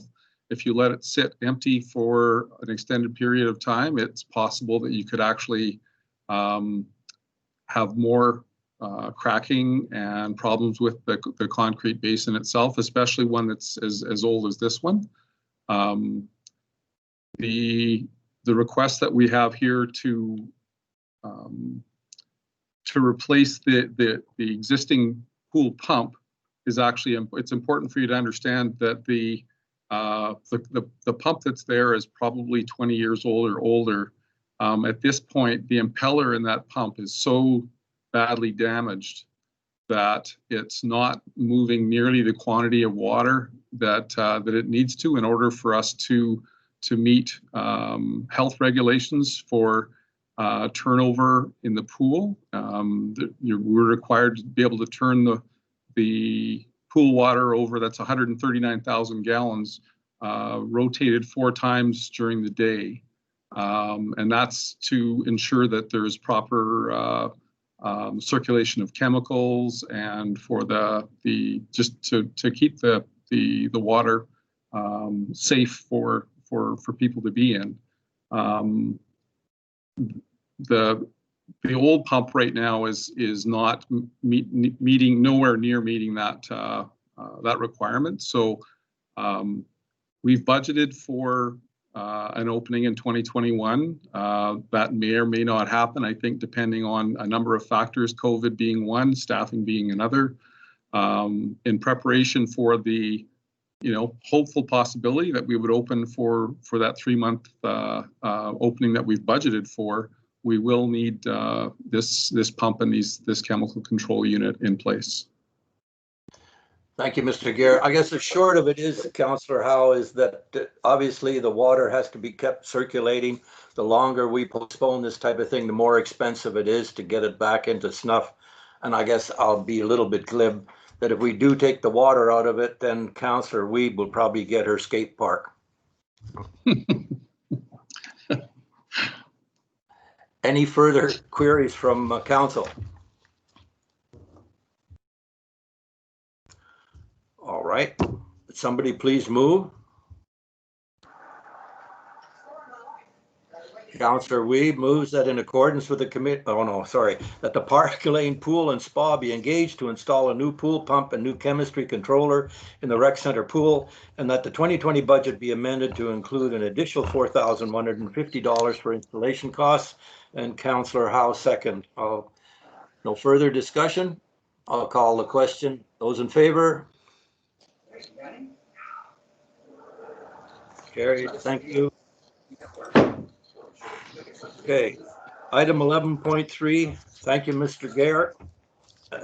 Entry into the bylaw notice system.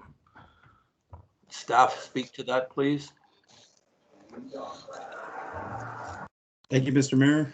Darren Wicke here will be speaking to it. So I bring this to you in request, looking for a decision. And this is in response to your objective strategies I'll just quote it by saying, reviewing service levels of bylaw enforcement and animal control. Coming on last October, was tasked to take over the bylaw enforcement, oversee it, and look at how we can make this more a better service. going through this all, it is taking some time, and as you know, it is a very complex issue here. It's not as easy as everybody thinks it may be. It's not just a matter of slapping fines on people and all of those.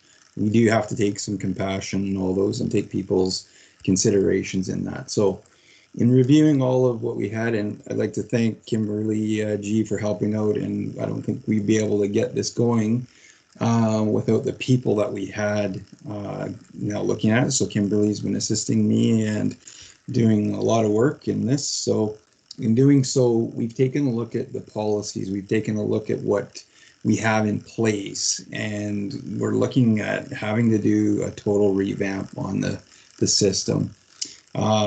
Unfortunately, the information isn't readily available as you would think. Bylaw enforcement is not new. It's common all across all municipalities as far as bylaw infractions and that, but it's really hard to find a clear answer to the questions that we were having to come up with. Just in the last month or so, we did fortunately come across an individual out of Fort St. John's, a lady, 20 years experience in bylaw enforcement, and she has happily said that she would help us out with no cost in getting through this process. So impressed the hell out of me when I first talked to her, and Kimberly as well. So with that, we feel a lot more comfortable now coming forward with some recommendations on how we can make this work. So what it is at this time in the junction here, we only have 3 different options right now that we can do with municipal enforcement of bylaws. So that being, and the most common is the voluntary compliance, right? But being in that position, I did do the bylaw officer's position here, so I do understand it fully. There's only a certain point that you can do bylaw voluntary compliance. People just don't like to be told what to do. But with those, there are repercussions for not listening, and the bylaws that we put in place and council puts in place is for health and safety, right? Primarily, and to preserve taxation and stuff, all those put against people. So case in point, people burning without burning permits and that, we put those in place because there are health effects to those, to others, people with animal controls, all those things. So that doesn't quite work when we're looking at things. The other avenue here is municipal ticketing information that we have in place. Although with that comes a lot of expenses, and there's sometimes not the appetite. I've been fortunate to be in the bylaw position and talking with administration on how to go forward. And a lot of times, and this is common throughout municipalities, they don't want to go forward with disputing tickets or taking people to the system because we actually have to go to court and do that. And with that, it means expenses. The District of Lillooet, to dispute tickets, we would actually have to go through the MTI process, go to Kamloops. So in 2004, we verified this. Kimberly spoke with the Justice of the Peace in Kamloops and through the Attorney General's office, and Kamloops is the place that we have to be heard our tickets. When we lay tickets, we actually have to go to court. So a prosecutor, being the bylaw officer, has to have her ticket heard. If the person doesn't pay the ticket. So we rely on people to voluntarily pay their tickets, but people know that we're not going to chase after them because it's too expensive. Thus being, this is the case, they have to go, ticket has to be heard in order to serve the person that didn't pay the ticket. Then you have to go register the ticket in the court system. You come back, you have to physically, face-to-face serve the person. You can't just mail the ticket, all those things. So it becomes a long, onerous process, and that's before even taking the person to court. So there's a unwillingness to actually do ticketing or serve those tickets and follow through. The final method that we have in place is the Offense Act, which is actually writing a long form, it's called, and a summons to court. Again, we have to go to court, we have to go and have the ticket heard. All those things have to take place. So long and short, The answer to this is in 2003, the provincial government enacted the Local Government Bylaw Notice and Enforcement Act. So they provided this act in order to resolve or have an alternate approach to processing and resolving minor bylaw infractions, ranging from parking tickets to dog licensing and minor zoning issues. Could be burning without permits, all those types of things. With the system, though, they've made it easier. So the goal of this new system, and they refer to as the adjudication system, bylaw adjudication. The goal is to have a model that creates a simple, fair, cost-effective system for delivering and dealing with minor bylaw infractions. Okay, so the goal is for this adjudication model is to eliminate the requirements for personal service. So we don't have to serve them in person. We can mail the tickets to them. We can actually leave it on their car, all those things. Establish a dedicated forum to resolve local bylaw enforcement disputes. So we have to have, there's things that we will have to have in place that just let the people be heard to dispute tickets. Use a dispute resolution based approach to obtain independently adjudication decisions. So with this, what this means is that the Attorney General's office will actually assign, if we go through with this, and what we're asking is to get noticed or be able to practice this. We set up where we have an adjudicator that's appointed to the District of Lillooet or a partnering community, so we can partner with other communities to go for cost sharings. And so this person isn't a judge, but they work under the judicial system, and they're able to rule tickets and stuff like that we write. The system is also, the goals are to avoid the unnecessary attendance of witnesses. So it's dragging witnesses to court with us if we were to go the bylaw ticket information system. So a lot of times people don't want to go to court to be a witness, to lose money to go to Kamloops and to be heard. So we lose on those portions. So this allows people to just write statements and be able to submit those things. It's to avoid the need for hiring legal counsel. So we have our own legal team or representatives in-house, which would be myself and the bylaw officer, to be able to act as representatives, rather than hiring lawyers to represent us. And it promotes a timely resolution to bylaw enforcement disputes. Hearings made held in person, and they can be held in person, and on the phone, writing. And at this time, they're doing it by Zoom now because of the COVID. So Kimberly and I were allowed to sit in on the Whistler bylaw system to listen on to see what the process was like. And it seems pretty straightforward and pretty cost effective that way. So yeah, what we need to do at this time, and what we're not asking for any monetary value or anything here, but with this bylaw notification system, we have to request the Attorney General to list the District of Lillooet in the bylaw, or the act, in order for us to proceed. This doesn't mean as soon as this goes or is passed, if you pass it, that we'll be able to go at this right away. There's a lot of work that needs to be done. It gives us the steps to be able to proceed legally and be able to continue on.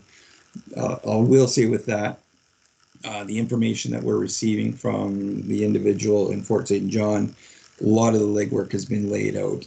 We're also looking at the Squamish-Lillooet Regional Districts format because they have taken on the system as well. So in 2015, their board of directors passed a resolution to proceed with the bylaw notification system. So there's lots of support locally, and we want to look at cost sharings. We will look at cost sharings between the community as close as we can. So yeah, so don't want to ramble too much more, but I will take questions if you have them. I know that's kind of a hot topic, so definitely I want to hear, and I'll be happy to hear any questions. Thank you, Mr. Oike.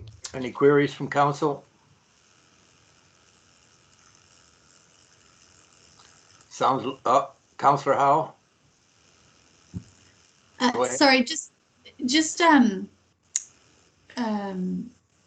Oike, if you wouldn't mind repeating the bit about the cross sharing. Was it a cross sharing of resources or of information only? I just want to make sure I fully understand that part. Yep. Sorry for the confusion. With the there is cost obviously with this. So what it does is when we will have what's called adjudication sessions. So that's a timeline that people can dispute tickets.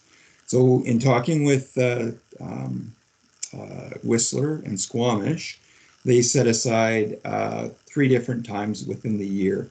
So in the bylaw notification system, you have to be able to dispute tickets within, I believe it's 6 months. Otherwise, the ticket becomes void. So what they do is we have to provide the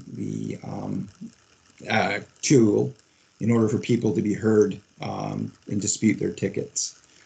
So the cost sharings would be that the Attorney Generals would, once we get this passed through, is they will assign, we apply to have an adjudicator assigned to the District of Lillooet or our group. So we could cost share by joining in with, let's say, Pemberton and sharing and hearing dispute tickets all at the same time. Being that we don't foresee, and we've talked with the regional district and we've talked with others. Regional district, they've been in this since 2015 and they're hearing their first dispute this last month. Spoken with the Whistler bylaw enforcement, they serve over 20,000 tickets a year and only hear just 40 to 50 disputes in a year. So we're expecting low numbers. And the reason being is that there are benefits with the system. So right now our bylaws, if you're ticketed, there is no graduated or early payment of fees. But with the bylaw notification system, there is early payment discounts, right, that you'll get if you pay early. So yeah, having and sharing the adjudicator will cost reduce for us as well. We've heard it's in the range of, we have to bring an adjudicator to a certain location when it's an in-person dispute. And that could be in the range from $800 to $1,200 a session, right? And that's because you have to pay travel, hotel expenses for them to be at this site, right? So if it was just us doing it, the District of Lillooet would have to pay that adjudicator to travel to Lillooet, right? So by cost sharing with other communities, we could centralize it and hear all at once. So we would pay half the costs essentially, right? So hopefully that makes sense. Thank you. Any other queries? Thank you, Mr. Oike. We have a request for a decision that the Ministry of Attorney General be requested to add the District of Lillooet to the bylaw notice enforcement regulation to allow for the district to practice bylaw adjudication under the Local Government Bylaw Notice Enforcement Act. Who will move? Councillor Howe, second Councillor Wiebe. Any further discussion? I'll call the question. Those in favor? Carried. Thank you. Thank you, Mr. Oike. Oh. Item 11.4. We could request for release of funds to purchase an administration vehicle. Who will speak to that? Rory Card, Director of Public Works and Utilities. Good evening, Mr. Mayor, Council and staff. It's nothing new to Council. This was part of the approved budget for 2020, but the item was redlined due to COVID considerations. We've now re-looked at the need. Staff has met and discussed this, and feel that the need for an administration vehicle is reared its head again. Some of the reasons we're looking to get an administration vehicle is that the building official and Director of Public Works are currently using their personal vehicles. As far as Kevin's department there, planning department, site visits and inspections are a new requirement of the new development procedure bylaw. So it's going to be a lot of site visits with an administration vehicle. Setting up for events, meetings, open houses, shuttling staff to and from events. And this is a big one, a means of travel for training outside of Lillooet. I know in the report there, you may have seen it noted the cost of someone taking their own vehicle and repaying that cost is quite a bit higher than taking a district vehicle. So again, the real gas cost rather than the mileage reimbursement. The insurance, of course, is another big one, more comprehensive for a work vehicle, so better coverage and less individual liability. Another one, the vehicle could be used for a backup for bylaw who is definitely on occasion in need of a vehicle. If the other vehicle breaks down or for whatever reason has to get its tires changed, for example, this could offer an opportunity for the bylaw officer to still have a vehicle to use and enforce the bylaws. And then again, we would, just like any other vehicle purchase, we would rugged it out, and not to say that corporate image is number one, but definitely seeing that District of Lillooet Guaranteed Rugged logo reassures members of the community. I know for a building official to take their personal vehicle to someone's property or on a site visit, I know personally I would want to see that district logo on there and know that it is someone from the district actually visiting my site. So again, this has been asked for already, but was redlined due to COVID considerations. We're at a point in the year where we've navigated quite well through COVID, and I believe staff is ready to ask for the release of these funds in the amount of $50,000. To further that point, staff would obviously look for the best value possible for the district with that release of funds. Thank you, Mr. Card. Any queries from council? Councillor Huffel? Through the mayor, Mr. Card, thank you for saying that. That I think you might have answered my question, but it does say that you're looking for a fuel efficient half-ton pickup with an extended cab that would be more versatile. So are you also looking at one that could be a year old? You know, like I know that, you know, a year-old lease car, you know, you drive it off the lot, and or for a new one, you know, you drive it off the lot and you lose $10,000. So that's no, you're absolutely right, and staff would of course explore options to get that value if we did have to purchase a used vehicle. If it checks all the boxes, we can certainly still go for that. And of course, like I said, value is number one on this, but also utility as well. You may have seen, yeah, we did change the original idea of a sport utility vehicle, taking into consideration all the needs that vehicle might have. A half-ton pickup is looking like a better option for the district. So and yes, we said guaranteed rugged. So if we were to go to UBCM, you know, the four of us could carpool, Barb could drive, and we'd be okay. We're insured too. Okay, thank you. Yes, Councillor Howe. I'm just curious, within the uses that you guys have decided on and have discovered, is there room to consider options? So for instance, being that we're looking at becoming more of a green community and looking at our usage and our footprint, are there any electric vehicle options that have been considered, pursued? As far as electric, again, that's more in the realm of a smaller vehicle, a compact car. And for the needs that we determined, we'd need something that would be a little bit more rugged and reliable, so to speak. But again, in looking at value, we also did consider the green aspect of it. And yes, it is a half-ton truck, but it doesn't have to be a V8. There are other options there now for very fuel efficient, even 4-cylinder trucks with turbochargers and things like that can be very fuel efficient. So that can certainly be options that we can look at. Okay, thank you.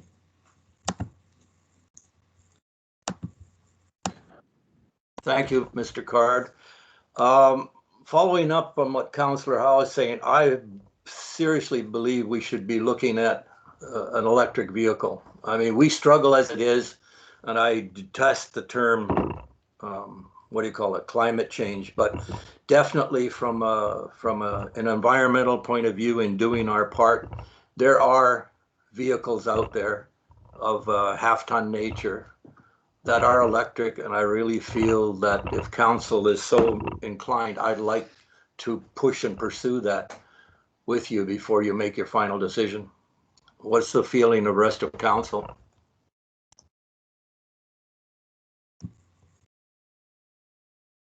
Okay, Councillor Leach. Yeah, so I mean, I have no problem with staff investigating an electric vehicle. My concern is that for what the needs for the vehicle and the budget that we have for it, I think the budget is probably small for a small electric truck. So it's something to consider, is if that's the route we want to go, is council willing to increase that budget? And then are we still getting the value right now? Because there's not a whole lot of options. I mean, options are coming, but I don't think that the options are there right now. Okay, Councillor Weed. I was just basically thinking the exact same thing, that there's no way they're going to find electric in a half-ton for $50,000. I mean, if it is, he should buy two. Okay, thank you. Councillor Hopeful. Ditto. I don't think that you're going to find that. And actually, I didn't even know they made electric vehicles for trucks yet. And I think if they do, then it's pretty new in the world. And I think they'll come a long ways in a few years. I think we might be wasting our money at this point. It's just my opinion.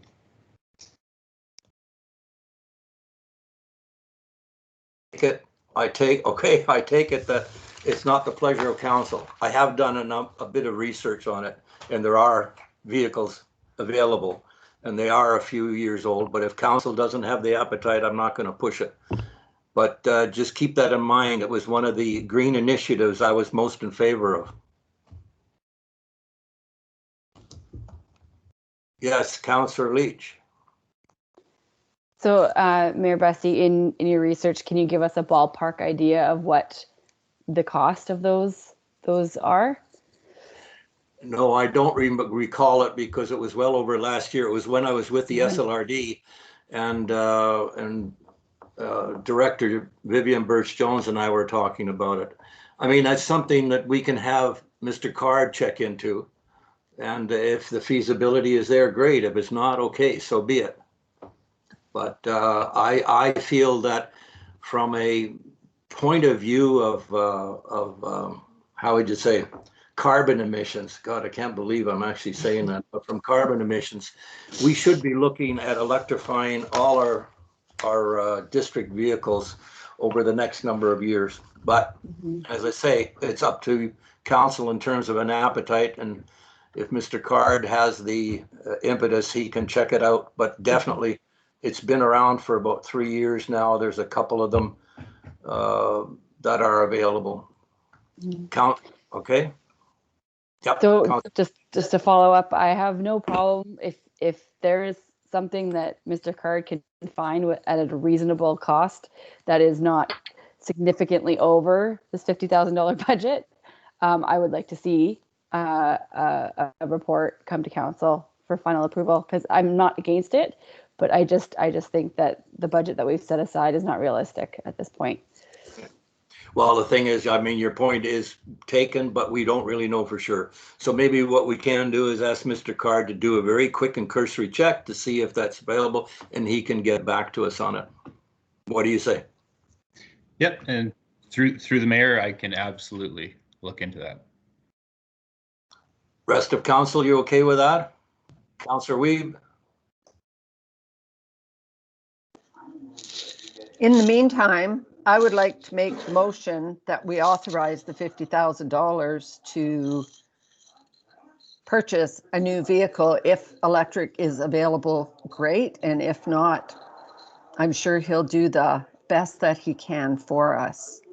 Rather than, I would like the report to come back, but I don't want to have to go through all of this again and then lose an opportunity. Thank you, Councillor Wiebe, and that was my intent. I am with you on that. So you moved that the 50,000 of deferred capital funds, including 2020 budget to purchase an admin vehicle, be released for expenditure. Who seconds? I'll second that. Okay, Councillor Leach seconds. I'll call the question. Those in favor? I can't find Councillor Hoffel. I think she froze. Okay, that's carried then. Thank you. Item 11.5, skate park site selection. Who will speak to that? Councillor Wiebe? I would like to excuse myself because of a conflict of interest as I'm the chair for the Skate Park Society. So I will leave the meeting and someone can invite me back. Thank you. Okay, Mr. Taylor, is that appropriate? There's no personal remuneration, I think, that Councillor Wiebe gets to it. What is your take? Thank you, Mr. Mayor. We did just sit in on some legal presentations last week put on by the firm Young Anderson, and they spoke specifically to situations like this, where when a member of council, independent of council, sat on a society of any kind, there was still a conflict of interest as the decision being made could affect the society, regardless of any pecuniary interest. So it is appropriate to step out at this time. Okay, well, that has an impact on a lot of what we're doing here in this community then. We've got to relook at how we do this. Fine. Thank you, Councillor Wiebe. Somebody will get back to you. Who will address the skate park site selection? I will, Mr. Mayor. Thank you. So thank you. Attached in your agenda package is the decision matrix that was given to members of the Skate Park Society, where the consensus from the group was that the existing location of the skate park would be the ideal location for the new permanent park. The rec adjacent parcel was selected as the Society's preference as it met all of the criteria of the matrix, as well as being located close enough to the rec center to potentially allow the installation to be used for rec activities and to rent out equipment from the front desk. Reasons that Hangman's Park was not supported was due primarily to visibility, lighting, and parking. Public Works also noted that the slope may not lend itself well to a skate park and had concerns about the amount of irrigation infrastructure in the park. Development Services continues to see Hangman's Park as the ideal location due to the current underutilization of the park as it is now and the walkability from Lillooet's highest density neighborhood. Further, the rec center property has been flagged as the most likely location for the cultural center, including a formal commitment from the district to the Upper Statlium Language, Culture, and Education Society. While this commitment has expired, it has been echoed many times in recent years as continuing to be of high importance to the community.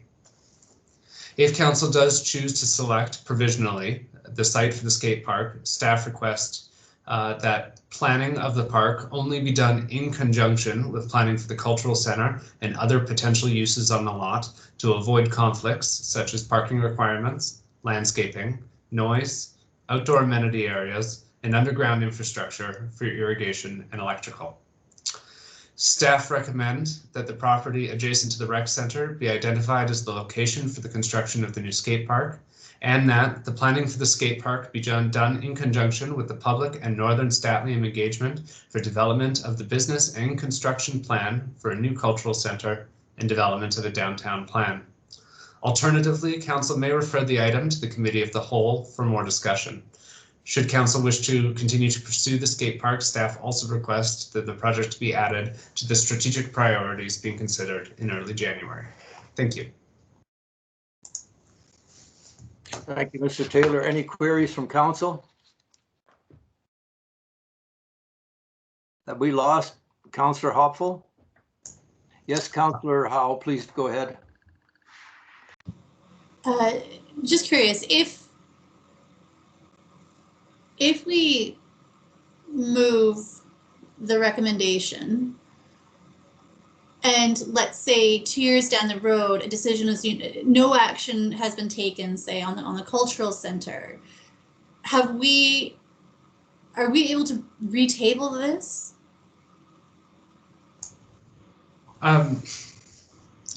Yes, this is just a recommendation. This is staff's desired outcome. If we are going to be digging into the ground and putting in some not very malleable installation, we would like to know where the infrastructure has to go. However, if council does want to forego that, we can do the skate park independently of the cultural center.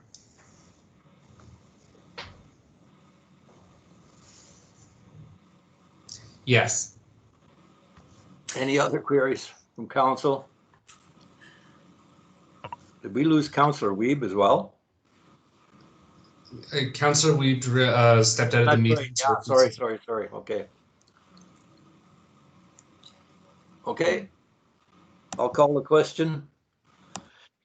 That the property adjacent to the rec center be identified as the location for the construction of a new skate park, and that the planning for the skate park be done in conjunction with the public and Northern Statliam engagement for development of the business and construction plan for a new cultural center and development of a downtown plan. Who will move? Sorry. Councillor Howe. Can you hear me? Councillor Leach. Sorry, who's on there? Oh, there. Councillor Huffle's back.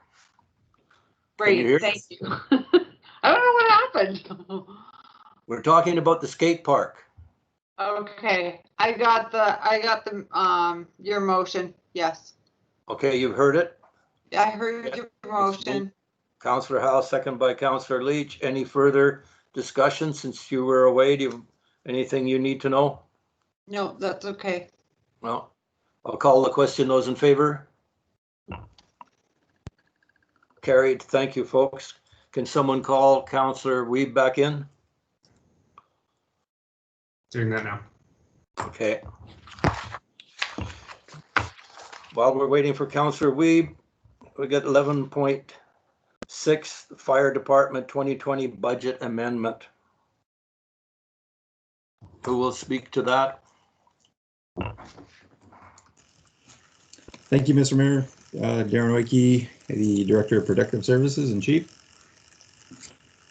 Yeah, so I'm bringing this forward. As you know, staff came to you in last year's budget in discussion about a sprinkler protection trailer project that we were doing.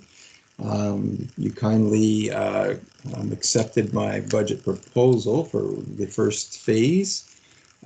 Since that time, I've been looking, and I promised that I would be looking for other avenues of revenue or sources of funding through the grant writer, Lori Reimer. She has been able to write me a few grant proposals, and we actually have struck out twice now. But in November, she came forward with another funding source, which was Vivian Birch-Jones, the SLRD director, Area B, had graciously asked if we would submit a proposal, a request for funding from her. She did accept our proposal and took it forward to the SLRD board meeting, and they passed it our request. So the budget or the ask is that we have a resolution for me to spend the money. So the money that was given or approved was $16,058 to go towards the purchase of the actual cargo trailer that would hold all of the sprinkler protection equipment that we have thus far and are planning to acquire in the future. So like it said in the 2019 discussions, the trailer, once it's finished, it'll be a multi-year project. It will be equivalents of $180,000 trailer full of the equipment. So this gets us a little bit closer to the housing the equipment and getting it to the scene. So what it will provide us is not having to load up everything into pickup trucks and ripping it out to fire. It'll be ready to go trailer. And with this and the contributions, the idea is it will be available to the Area B residents in the event of wildfire. So again, as I brought up in the 2019 discussions, that we do not have a large scale resource like this in the area. So by building this, we will be able to support surrounding communities, not just Lillooet, because wildfires will affect us as well. So there's no point in us holding reserves and resources and not helping out our neighbors. So yeah, and then the second motion on there, I guess, a recommendation is, it's to allow me to spend the $17,180, but also giving me permission to spend the money that's going to be coming in from the SLRD to go towards that. I might ask the Director of Finance, or the Chief Financial Officer, if she wanted to help me out with that at all. And explaining it. Hopefully I explained that correctly. Thank you, Mr. Oiki. Ms. LaRue, you have any more comments? Thank you, through the mayor. No, Darren covered it. Just to be clear, though, the budget was originally approved for 2020 for the trailer, but it did go back to council later in the year, and that budget amount was changed to the equipment that we were able to get grant funding for. So the trailer is technically no longer approved. This is coming back to council for approval. Okay, thank you, Ms. LaRue. Any queries from council? Councillor Hoppel? Through the mayor, just to reiterate though, 100% of the funding will be coming from the SLRD, correct? Okay. That's correct, yes. Thank you. Okay. Any further? Councillor Howe? But in lieu of taxes, yes? Or did I get that wrong? Do you mean coming from the PILT funds?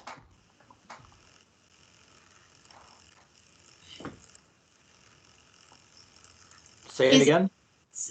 So to be clear, this is not, the contribution by the SLRD is not a contribution by way of monies that they would normally have paid to the district for whatever we choose to use them for. Is that correct? That is correct. As I understand it, it came from the PILT funding from the director's direct funding source. Yeah, so not from taxpayers. Yeah. Thank you. Okay. Any further queries from council? Councillor Wiebe, do you want to move this, make this recommendation, request for decision? It's coming from the SLRD. Sure, I would like to make the motion that we approve the staff recommendation to release the funds for the sprinkler protection unit trailer. Good. Who, Councillor Wiebe moves, who seconds? Councillor Leach, call the question. Those in favor? Carried. Thank you. Thank you, Mr. Oiki. Thank you, Ms. LaRue. Thank you. There, we'll go move to item 12, bylaws and resolution 12.1, who will speak to financial plan bylaw number 2020-011, amendment bylaw 2020-024.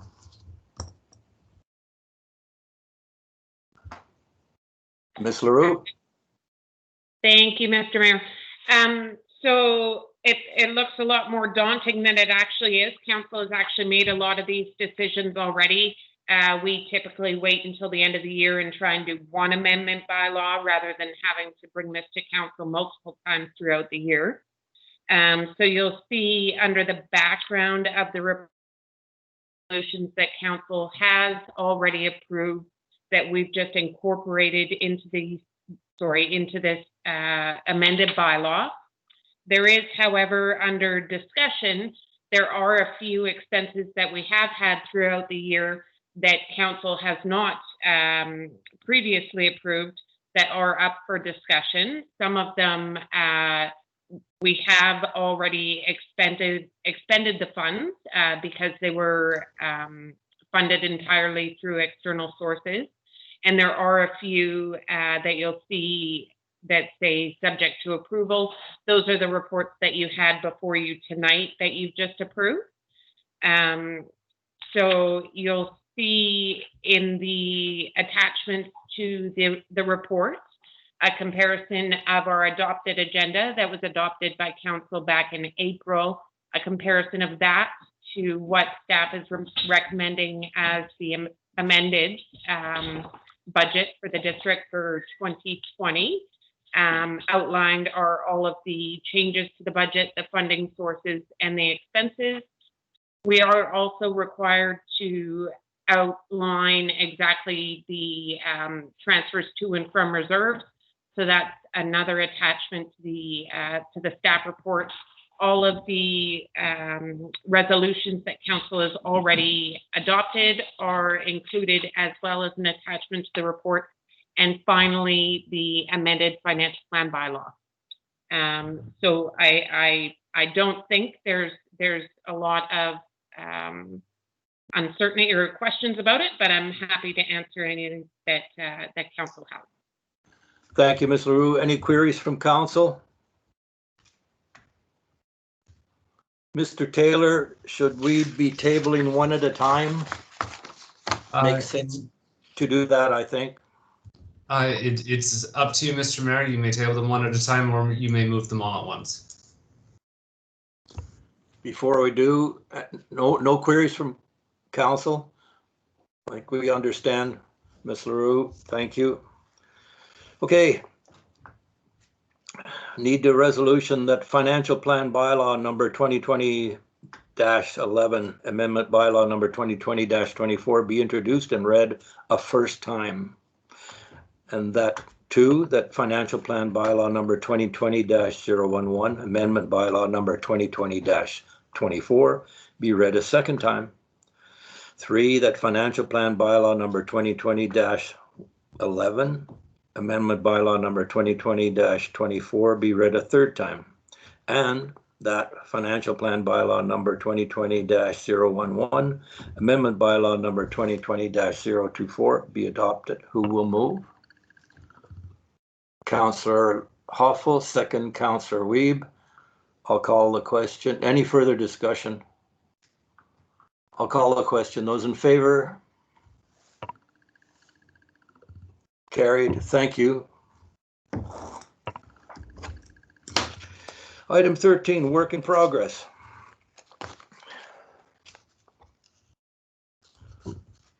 Any queries from council on work in progress? Nicely done, staff. I need someone to move that the work in progress as of December 1st, 2020 be received for information. Who will move? Councillor Wiebe, second Councillor Howe. Any discussion? Call the question. Those in favor? Carried. Thank you.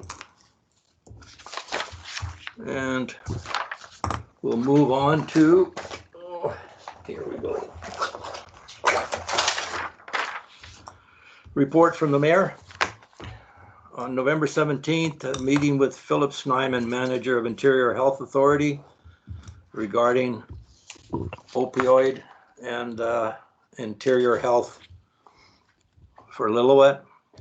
November 27th, attended go-to meeting for Lillooet Health Planning Table. November 30th, I had an introductory telephone call with Mike Maffei of Talisker. They're the ones that are operating and exploring out at Goldbridge.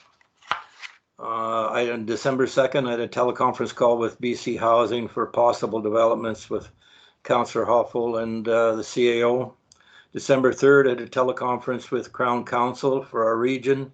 December 4th, involved in council strategic planning session. And December 7th, I had an Indigenous court planning meeting by Zoom. Councillor Hoppel.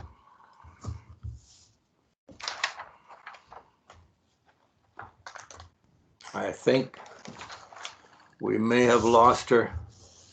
Councillor Hoppel. We'll move on to Councillor Howe while Councillor Hoppel comes back online. Councillor Howe, your report? Sure. Wednesday, November 18th was the History, Cultural Assets and Tourism meeting facilitated by Kim North for tourism stakeholders. So I was in attendance there. And Friday, December 4th was the council strategic planning session, which was incredibly productive, and I left feeling quite happy. The future looks bright. And that is all. Thank you.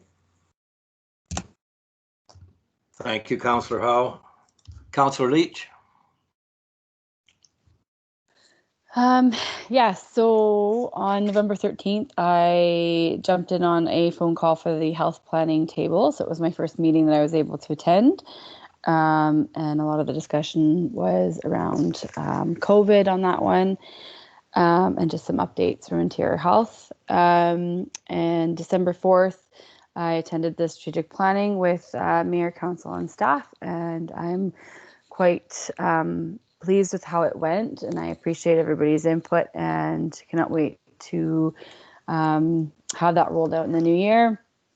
And I also attempted to attend the tourism and cultural meeting that Kim North had set up that Councillor Howe talked about. However, my technology was not working, and so I never did get on the call.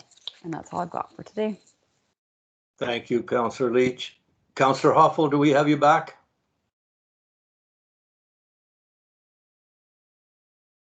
It appears not. We had her for a moment.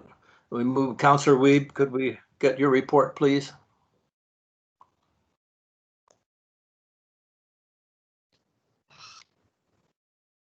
It could take a while. I've been busy. November 18th in the morning, I attended a closed meeting of Gold Country, and then in the evening, I was in attendance at the tourism meeting at the rec center put on by Kim North. November 19th, I attended the Thompson Nicola Hospital Board meeting via Zoom. I was kind of surprised that out of all the Zoom meetings that they were doing one live at the Sandman Center and in person for a hospital board. It kind of, I was questioning that, but anyway. They had a presentation from their HR staff in recruitment, and they're really looking for doctors and anesthesists. I don't know if I said that properly. They gave us an update on COVID-19 and readily admit that they had forgotten or did not include the mental health aspect very well. The new tower is on time and on budget, and you don't even want to know what that costs, but on level 10, there is a helipad. I thought the mayor would like to know that. There is discussion ongoing about who does the rural site requests. So our next meeting, they are going to really be delving into the rural areas and the hospitals in the rural areas. On November 20th, I was in a workshop for decision makers course, and it was put on through the SLRD. It was an all-day course, and it was the three things that I took away from it were that conflict usually comes from unmet needs by your constituents. Engagements help us compromise, and that we should be challenging ideas, not people. So it was a real eye-opener course just on how to change a word. Instead of doing it like you're informing people, do it like you're sharing information. And just, it was really a unique course. I'd highly recommend it if it ever comes around again. On November 25th and 26th, I was at the SLRD meeting. The elections took place. Our new chair is Jen Ford from Whistler, and our vice chair is Vivian Birch-Jones, our Area B director. There was discussions on land exchange between the SLRD and Pemberton and cost sharing on the transfer station in Pemberton. We had delegations from Fortis, BC Hydro, and the Birken Fire Protection, and I learned a lot about when we're developing what we should take into consideration in regards to our fire department. December 2nd was a SILGA meeting. It has been decided that the 2021 convention in April will be done virtually. They're in the process of lining up speakers. And if anybody has resolutions, they need to be in by February at the latest. December 4th, I attended the strategic planning session, and I really quite enjoyed it. And it gave me a totally new perspective on our staff, and the working arrangements between staff and council was a greater presentation than the very first one I did with staff many years ago. And this morning we had a special closed SLRD meeting. That was me for 2 weeks. Thank you, Councillor Weed. Councillor Hoffel, we have you now. Hello, can you hear me? Yep, we can. Okay, I'm going to talk quick just in case I lose you again. November 16th, the regular council meeting. November 18th, I had a joint historical Miyazaki Lillooet Tourism Chamber meeting. Just discussions and brainstorming about ways of collaboration to help each other as well as our own societies. And 2021, we're all looking for membership. So anybody out there wanting to join and donate a little time, we're all looking for people that would love to help out. November 19th, I attended the Lillooet Hospice Society, and they also were looking for members, and they want to hold the raffle and just raise some money in the spring, just get some seed money going. November 22nd. Okay, so this was kind of interesting. Frank and I went for a drive, and it was early in the morning, and we went on Highway 99 and to Cache Creek.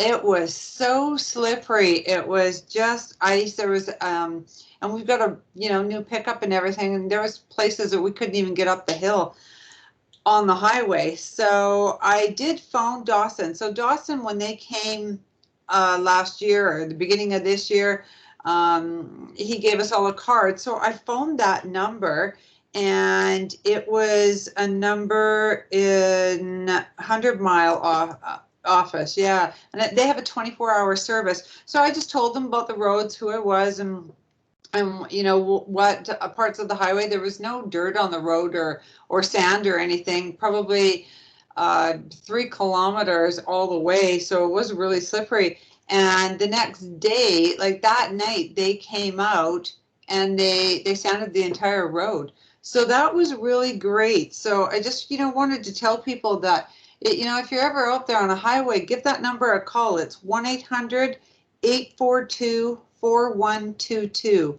And I pressed 1, and that gave me the 100 Mile office, and she was great. Like I said, 24-hour service.